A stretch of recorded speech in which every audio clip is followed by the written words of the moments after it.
Years ago, a good friend of mine told me that it's impossible to cry while you're drinking water. I don't know if that's true, but I have water here just in case. We'll find out together. Matt Carney was off the charts outstanding in three big categories of his life. Number one, he brought the fun. Matt brought the party. When Matt walked into a place, you knew it was going to be a good time. Didn't matter if it was a party or an event or some silly thing he dragged us to. If Matt was there, it was going to be fun. Matt Carney brought joy wherever he went. He was exceptional at that. It's perhaps the thing he was best known for. Second, Matt Carney was good at being good to the people around him. He would do anything for a friend, and not just would do, did do, many times over and over and over again. And not just his close friends, friends of friends, neighbors, everyone that he knew. Practical acts of service was how Matt showed love. He wasn't a touchy-feely kind of guy. Matt loved people by helping. And third, Matt had an off-the-charts work ethic. He was a doer and an achiever, and that work ethic brought him success. Matt Carney was exceptional at bringing joy, at helping others, and at working hard. Matt was 20 years old when he walked into my life, became my roommate. We lived together for many years. In those early days when I first met Matt, he was really only exceptional in one of those categories. You know the one. The other categories would come later. I've been asked to comment on Matt's faith, and I'm proud to do that. Matt was a born-again Christian. He has been for many, many years. That might come as news to some because Matt didn't talk about his spiritual beliefs to many people, but he did talk about those things with me. We talked about them often. We prayed together many times. His faith was real, and it was genuine. It didn't look like other people's. I had the privilege of being with Matt the day that he prayed the prayer, committing his life to Christ. To the best of my recollection, that was almost exactly 20 years ago, back when he was still just the fun guy. And that decision changed him in many ways, but not in every way. You know, several years later, after Matt had been a Christian for many years, he was hosting an event at his house that he called Friendsgiving. And he had gathered many, many people into his home. We were just packed in there like sardines. No place to sit. Everybody talking loud. And Matt had been cooking for a very long time. And it was time to eat. And Matt wanted to say grace, but it was too loud. And so Matt shouted at the top of his lungs, "Everybody shut the bleep up. It's time to pray."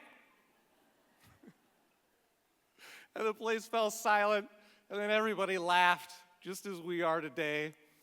And I swear Matt had a befuddled look on his face. He honestly didn't know what he'd said. That was the first and probably only time that I heard someone use the F-bomb to call people to prayer. But that was Matt, and I loved him for it. You know, not long after Matt became a Christian, my life changed. I moved into a big house with a big pool. We weren't broke roommates anymore. And I think Matt was the first person I showed it to. And he said, "Man, we were going to throw some parties." And we did, a lot of them. And I say we because those parties were every bit as much Matt's parties as they were mine. He was always there hours before everyone else setting up. He was always there hours after the last person left, cleaning up, putting things back in order into the wee hours of the morning, often after I'd gone to sleep myself. And it was at those parties that we were having constantly that Matt started manning the grill and cooking for very, very large groups of people. He wasn't a cook in those days or a restaurateur. He was just my friend. And he was doing it to help me and to help the people who were there. A big man, sweating in the heat over the grill, smiling, serving hundreds of people for free over and over and over again. And in time, cooking for many people became one of the many practical ways that Matt showed love. Not long after that, I noticed another shift in Matt. He started working a lot harder. He bought that food truck that you've heard about that barely ran, fixed the thing up with his own hands, started working in that incredibly hot food truck, and he worked a ton in those days. Like nothing I'd ever seen. He would get up hours before dawn to smoke chicken, and then he'd drive out in that truck and serve chicken and cook and feed people all day, well into the night, and then go home exhausted, take a shower, sleep for a couple hours, get up and do it all over again. That was not the Matt Carney I knew when I first met him, but that became Matt Carney for sure. And not long after that, Matt used his chicken money to scratch a few pennies together and open a restaurant. It wasn't nearly enough money. He found a dilapidated old building that everybody we knew said should be bulldozed. But not Matt. He dug in and again started working from before dawn till after dark, fixing that place up with his own two hands. And he did that day in and day out for a long period of time to get that building ready to become a restaurant. And then he did open that restaurant with no capital and no experience. To my knowledge, Matt had never even worked in a restaurant before, let alone managed one. Given that and how restaurants usually fail and his lack of capital, I think most people would have expected that enterprise to be doomed, but not those of us who knew Matt well. He worked and he learned and he pushed through and he made that place a success, and he became very, very good at it.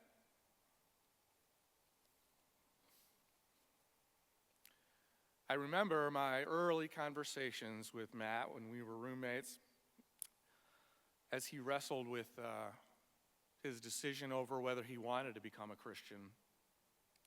And I remember him talking about how he was worried that he would have to change, and he didn't know if he could. And I distinctly remember telling my friend Matt,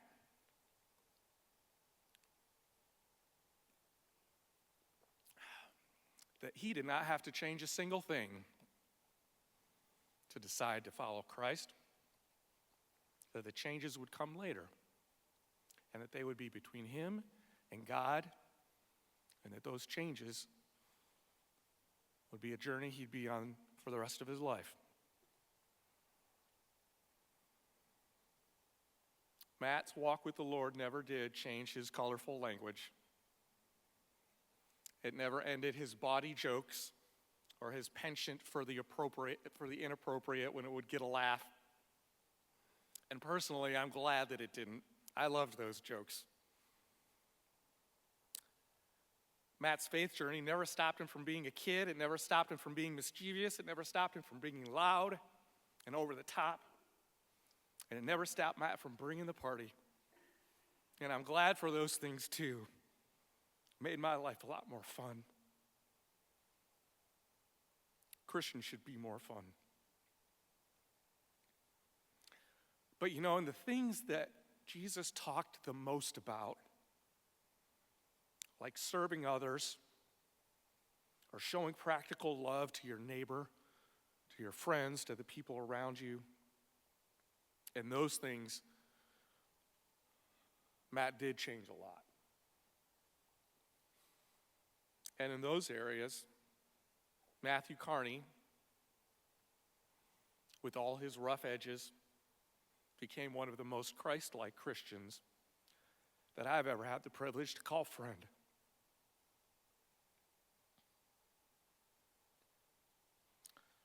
My time is up,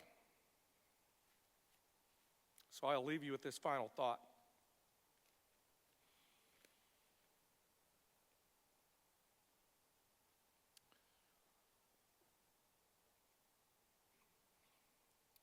July 4th was Mathew Carney's favorite holiday above all others.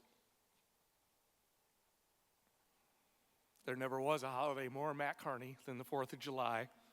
It's big and it's loud. It's colorful and over the top. But this 4th of July, instead of watching fireworks together from our boats, I was at the hospital with Molly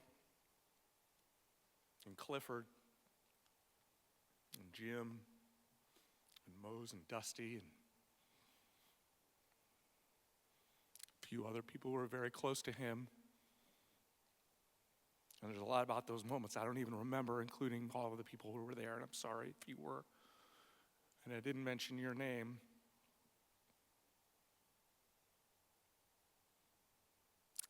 But we said goodbyes. I said my final goodbye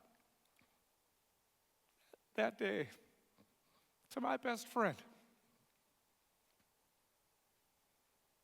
That was hard. And then I drove home that night in a daze. I was in shock. I'd honestly forgotten what day it was until I pulled into my driveway just as it was getting dark. And then I remembered it's the 4th of July and the fireworks are about to start. And I had no desire at all to see them. But I knew that Matt would say to me the thing he always said to me, "Come on, man, let's go." And so I went. There was a lovely show very close to where I live, and I arrived just as people were starting the countdown. And I sat there in the grass, and I didn't expect to enjoy myself, but I did. I was sad, but happy too. Because I felt this great peace come over me as I watched the fireworks exploding in the sky. I knew in that moment that my friend was in heaven bringing the party. And that those fireworks were celebrating that he was there, that he wasn't in pain anymore, and that he was having fun. I'll see fireworks that way for the rest of my life. I hope that many of you will too. Thank you.